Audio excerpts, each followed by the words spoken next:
Shale is famous for your scenario planning work, and I understand that Shale has just released your new land scenario in 28th of February 2013. What are some of the key takeaways in this new scenario? The idea here is that there's a number of familiar issues that we wanted to look at, particularly around the energy system, but also more broadly, but look at them in through different lenses, look at them in a slightly different way. So you may be familiar with our energy scenarios of a few years ago, and you may see some links with those if you look into our new scenarios that we've just released. But we've tried to look more broadly this time. So our scenarios cover the sort of world, the total world sort of energy and economic and wider social political systems. And then we draw some of the sort of energy conclusions out of those, because that's often what people want to hear from Shale about, and that's the particular element of the scenarios that I spend quite a lot of time focusing on, because I look after the energy modelling in the scenarios. The big differentiator that we've sort of drawn in these scenarios between mountains and oceans, as we call them, is about how power is distributed in societies. What really causes change over the long run? Is it through the process of people with existing power getting together, those people being able to reinforce power through existing structures and they do alliances together, the elites persisting? Or is it that the things that really matter over the long term are the forces of great movements of people, social change, people power, if you like? And that's where we've differentiated our scenarios. These scenarios aren't a case of what worlds we would like to see. What we're telling here is the way that we see two possible alternative futures for the world that we believe are really internally consistent. And from those, we can draw out lessons that are applicable more widely.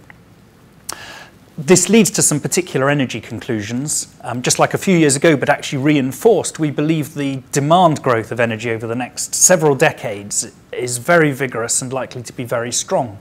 But the different economic dynamism in the two scenarios could lead to different growth rates. There's a shift from the west to this sort of part of the world over here in the east, and also to a degree from the north to the south, different rates. The ocean scenario is a more innovative and dynamic economy.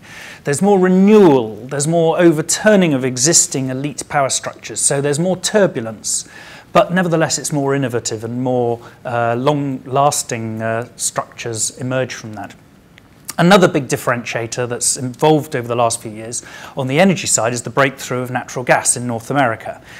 The shale gas revolution, as it's been called, and the numbers on that are potentially very significant. That has made a big difference in North America. At the moment, it's still uncertain as to quite what degree that will have the same impact in the rest of the world. And that's something that we wanted to explore. In the mountains world, there's fewer sort of coalitions to organise to block things that are not in their interest, if you like. Whereas in oceans, new powers get accommodated into the system more rapidly. So in oceans, we saw that it would be more difficult to do things like shale gas, as well as other big projects like nuclear power stations and such like. But in mountains, the shale gas revolution could sort of proceed quite rapidly, and we explore what that could mean. What that results in are not energy pictures in total demand terms that are a million miles apart. Oceans is higher than mountains, but we still see quite strong growth in both. But there are some important differentiators in the mix. I mentioned natural gas there. That if natural gas doesn't happen so rapidly, then there probably will be bigger coal will take up quite a lot of the slack at a world level, so that has a big impact. And we explore longer term what things could mean in terms of alternative energies coming in as well.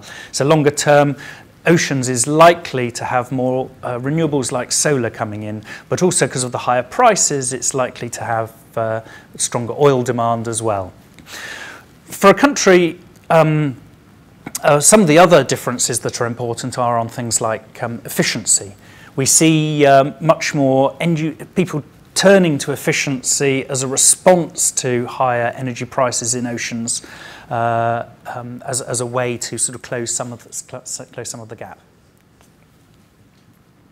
And given the new land scenarios that you've sketched out, how can countries or cities like Singapore adjust itself to the anticipation of the scenarios? Well, Julian, we were just having a workshop that I thought was quite interesting. I was interested to listen to what people around the table here in the different agencies in Singapore thought about the scenarios and how they charted Singapore's development. And I think the feeling was that Singapore has been a more mountains-orientated economy with more top-down planning. However, I thought that actually what Singapore has shown is how it's been able to stimulate innovation, create the space for new economic development and renewal through from the early labour-intensive manufacturing to then more recently some of the more innovative economy and financial services products that Singapore has developed. Shows it has developed a sort of oceans side to it as well. And around the table, people thought that the ocean side, quite tellingly, was going to become more and more important, not only in Singapore, but more widely around the world. For a country like Singapore, being able to coordinate the best of those when it's quite constricted is going to be quite important. But I think it's going to be I believe it's important as well that Singapore does look beyond its own boundaries more and more. It has a lot to offer the world, and so many of the there's going to be so much transformation of the energy system coming up that Singapore can contribute to and benefit from with its expertise, that by linking in with things that it can't do in its own domain, there could be some real benefits there. And as a highly energy constrained country, what is your take on how Singapore can become more energy efficient? Well, efficiency is one of the important factors behind our scenarios, but we have a different sort of take on it in the two scenarios. So in mountains, view is that it would be more designed in, whereas, so you get more system efficiency, if you like, from that perspective. In oceans, it's a focus on end-use efficiency. So part of that would be a response to prices, but other market signals as well, maybe like carbon pricing, maybe like innovative technologies coming in and helping to promote those into the market.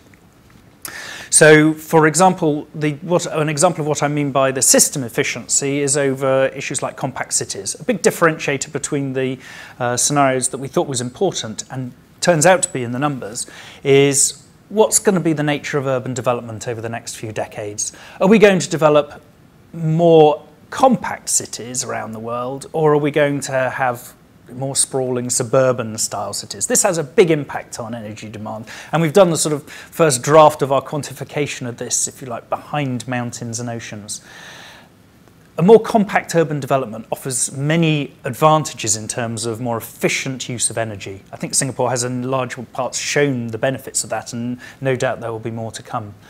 But there's a lot to do with end-use efficiency that oceans, particularly takes advantage of as well. So we have more efficient vehicles, we have more efficient appliances in the home, more efficient industrial operations in oceans as well. So these aren't worlds that we say that we individually that we want to see, but what we believe helps is by looking at what happens in mountains and what happens in oceans, you can get an idea of what you can do to try and get the goods from both and try and reduce the bads from both scenarios as well.